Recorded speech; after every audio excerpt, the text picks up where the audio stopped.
जौनपुर, बसपा का जनाधार क्यों घट रहा है? मजीद टाइम्स न्यूज।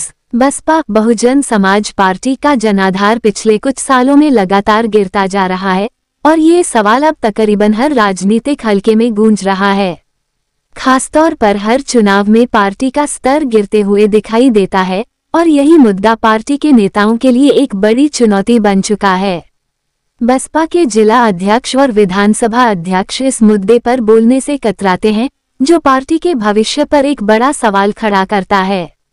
बसपा का गायब नेतृत्व बसपा के नेताओं की न तो कभी त्योहारों पर बधाई देने वाली होर्डिंग्स दिखाई देती हैं और न ही संविधान दिवस जैसे महत्वपूर्ण अवसरों पर पार्टी के बड़े चेहरे दिखाई पड़ते हैं।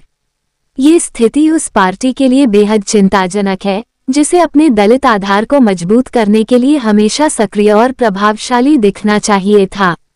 दलित समाज पर अत्याचार। बसपा का मौन। दलित समाज पर अत्याचार होने पर भी बसपा के किसी भी बड़े नेता के मुंह से कोई प्रतिक्रिया नहीं सुनाई देती।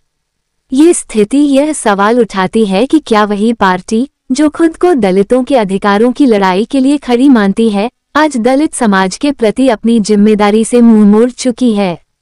जब दलित समाज को बसपा की सबसे ज्यादा जरूरत थी, तब पार्टी के नेता कहीं दूर दूर तक नहीं दिखाई पड़े। कहाँ है बसपा का संघर्ष? ये भी देखा गया है कि पार्टी कभी किसी बड़े धरने या प्रदर्शन का हिस्सा नहीं बनती। ये स्थिति पार्टी के उन समर्थकों को निराश करती है जो पार्टी को उनके अधिकारों और समस्याओं के लिए एक मजबूत आवाज मानते थे। दलित समाज का विश्वास क्यों टूट रहा है?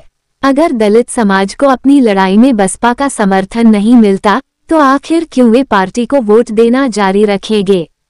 जब पार्टी को जरूरत थी, तब बसपा के नेता क्यों नदारद रहे?